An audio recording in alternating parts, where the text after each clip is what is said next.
बिस्मिल्लाहिर्रहमानिर्रहीम। अस्सलामुअलैकुम dear students. उम्मीद है कि आप सब लोग खैरियत से होंगे और मेरी अल्लाह ताला से ये दुआ है कि अल्लाह ताला आप सबको अपने अफ़्सो अमान में रखे। आमीन सुम आमीन।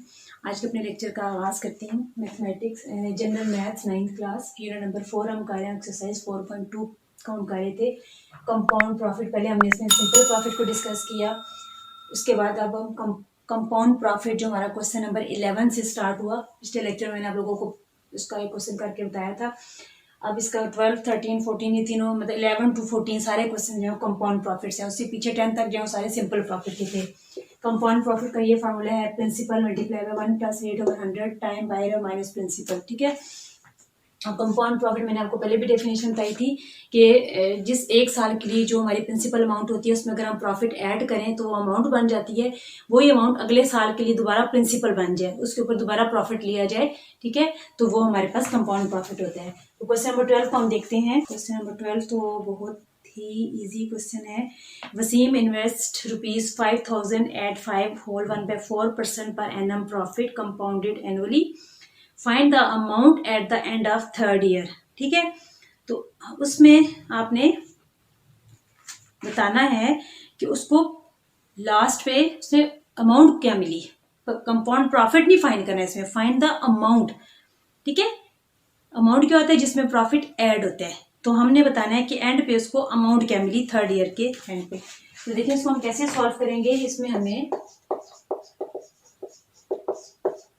प्रिंसिपल गिवन है ₹5,000, रेट गिवन है 5 होल 1/4%। इसको मैंने सॉल्व किया, 5 होल 20 और 1 21/4%। टाइम गिवन है 3 ईयर्स। ठीक है, अब हमने इसमें कंपाउंड प्रॉफिट नहीं निकालना। ठीक है, हमने इसमें निकालनी है उसकी अमाउंट निकालनी है। तो अब अमाउंट हम कैसे निकालेंगे।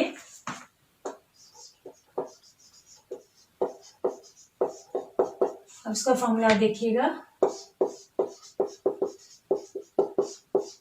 Principal multiply by 1 plus rate over 100 by time है।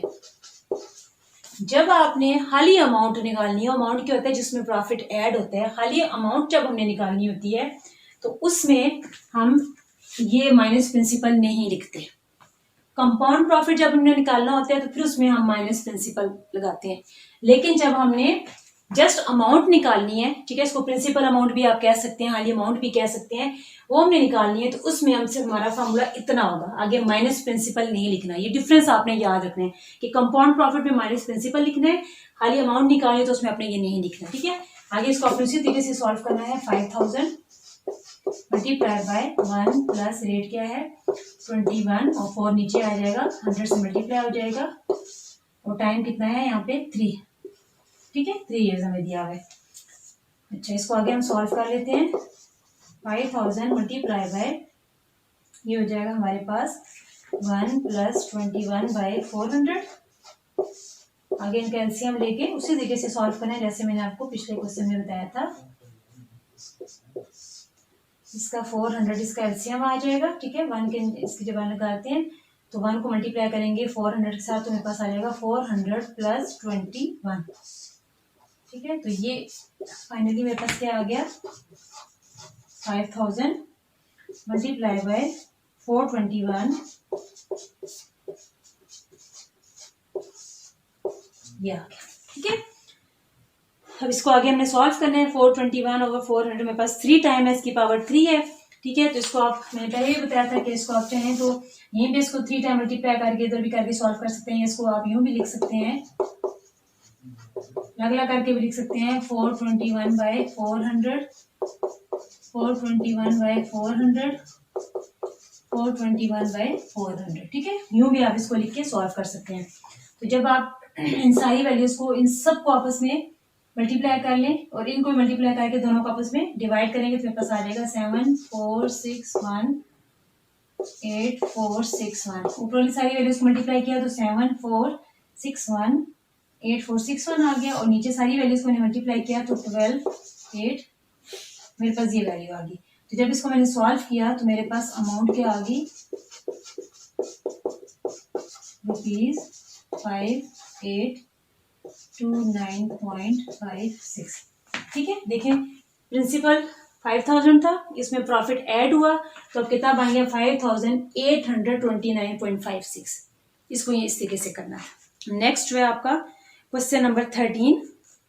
जावेद इन्वेस्ट ₹800, प्रिंसिपल 800 है, रेट 12 होल 1/2% दिया हुआ है per annum, compounded profit compounded half yearly, what is the amount at the end of the first year. ठीक है, हाफ ईयरली का मतलब है कि मतलब एक साल उसने में टाइम दिया हुआ है तो उसको हाफ ईयरली मतलब 6 मंथ्स में हम उसको कर देते हैं, तो एक साल के 2 हाफ बन जाते हैं। 6 मंथ्स एक हाफ, 6 मंथ दूसरा हाफ। ठीक है, तो 2 हाफ इसके बन, क्योंकि ये हाफ ईयरली हमने फाइंड करना है। What is the amount at the end of the first year, जो उस पर प्रॉफिट जो लगा वो हाफ ईयरली के हिसाब से लगा, तो टाइम हम जो लेंगे वो इस तरह लेंगे। मैं भी आपको स्टार्ट करवा देती हूँ, तो आगे आप लोगों ने इस क्वेश्चन को खुद कंप्लीट करना है। क्वेश्चन नंबर 13 है, प्रिंसिपल हमें गिवन है, मैं आपको सिर्फ जस्ट स्टार्ट करवा देती हूँ। ठीक है, वो है ₹800।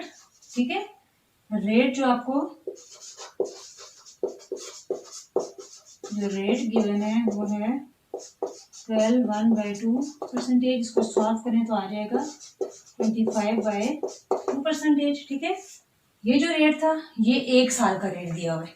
ठीक है, लेकिन हमने हाफ ईयर के हिसाब से करना है, तो अब ये 1 ईयर ईयरली रेट है, साल का रेट है, तो हाफ ईयरली रेट कैसे होगा, तो इसको हम करेंगे 25/2, इसको हाफ से मतलब 1/2 से मल्टीप्लाई कर लेंगे। ठीक है, ये समझे कि 25/2 को 2 से डिवाइड कर लिया, तो ये अब हमारे पास आ जाएगा 25/4%। अब ये एक साल का 25/2% था, हाफ ईयर की वो बात कर रहे हैं, तो उसको 2 से डिवाइड कर लिया तो हमारे पास 25/4% आ गया। ठीक है, तो अब आगे इसमें जो है हमें टाइम जो दिया हुआ है वो 1 ईयर दिया हुआ है, तो 1 ईयर में क्या होते हैं 2 हाफ ईयर्स। ठीक है, कि एक साल में 2 हाफ ईयर होते हैं, 6 मंथ एक तरफ, 6 मंथ दूसरी तरफ।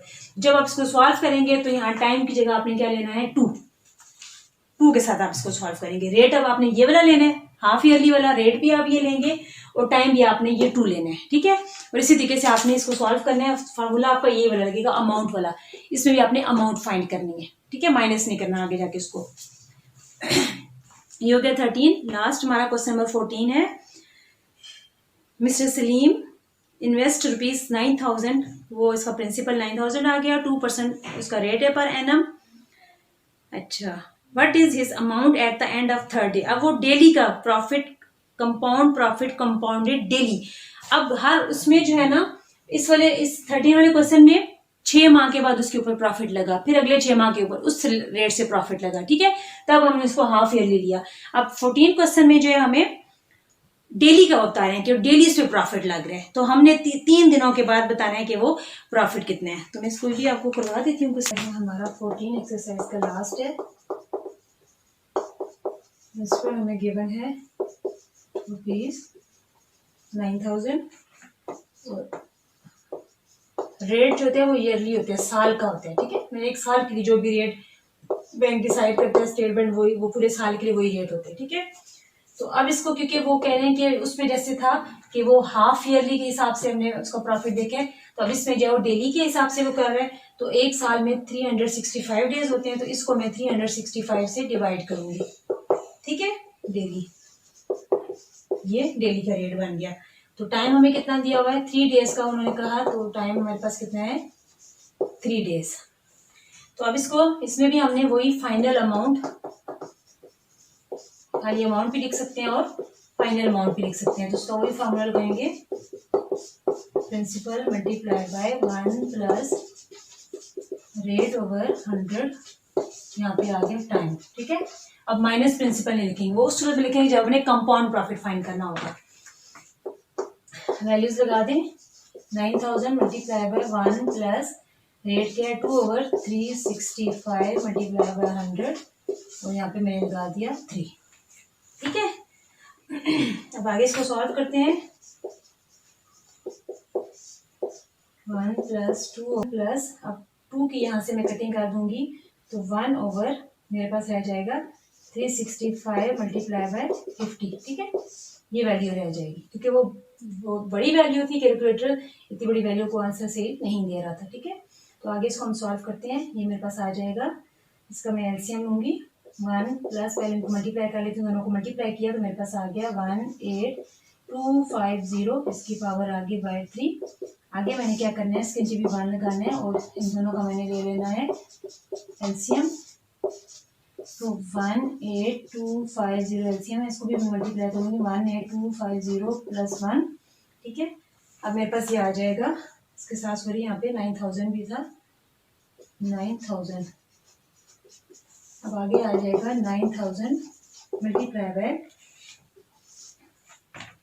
1825, दोनों को प्लस किया और नीचे 18250, ये मेरे पास आ गया, ठीक है। अब मैंने इन दोनों को डिवाइड करूंगी। पहले डिवाइड करके मैंने जो डिवाइड करके जो वैल्यू आएगी उसको मैं 3 टाइम मल्टीप्लाई करूंगी तो फिर मेरे पास आ जाएगा। पहले इन दोनों को डिवाइड करें, डिवाइड करने के बाद जो भी वैल्यू है उसको 3 टाइम आप नहीं तो आपके पास आ जाएगा 1.00015, ठीक है। अब हम देखते हैं कि अब इनको मल्टीप्लाई करने से मेरे पास क्या आता है। बिल्कुल ठीक इसका आंसर आ रहा है 9001.35। तो अब हमारे पास फाइनल अमाउंट क्या आ गई, 9001.35 रुपीज़, ठीक है। तो स्टूडेंट्स ये तरीका था इस क्वेश्चन को करने का। 13 और 14 क्वेश्चन में थोड़ा सा हमें डिफरेंस दिया गया था कि हमें टाइम के हिसाब से, ठीक है, कि एक में हमें 1 ईयर दे के लेकिन कहा गया कि उस पर प्रॉफिट जो लग रहा है वो हाफ ईयर के हिसाब से लग रहा है, ठीक है। तो उसको फिर हमने रेट भी इसी तरह हाफ ईयर के हिसाब से लिया। तो इसमें हमें जो है वो रेट उन्होंने टाइम हमें वैसे दिया, 1 साल का ही के लिए रेट होता है, लेकिन जो रेट 1 साल का था वो 2% था, ठीक है। लेकिन उन्होंने कहा कि डेज पे उसको किया कि पर डे उस पर प्रॉफिट लग रहा है, तो फिर उसको हमने डेली के हिसाब से इसको 365 से डिवाइड कर लिया और टाइम था 3 डेज का। बस ये इनमें डिफरेंस था दोनों क्वेश्चन। बाकी इसको सॉल्व करने का मेथड वही था।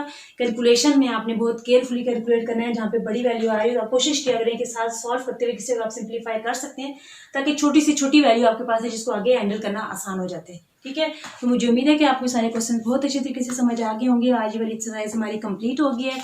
नेक्स्ट उसके बाद इंशाल्लाह हमारी 4.3 एक्सरसाइज है जिसमें कमर्शियल बैंकिंग और नेशनल सेविंग स्कीम से रिलेटेड जो भी एग्जांपल्स और क्वेश्चन है इंशाल्लाह उसको डिस्कस करेंगे।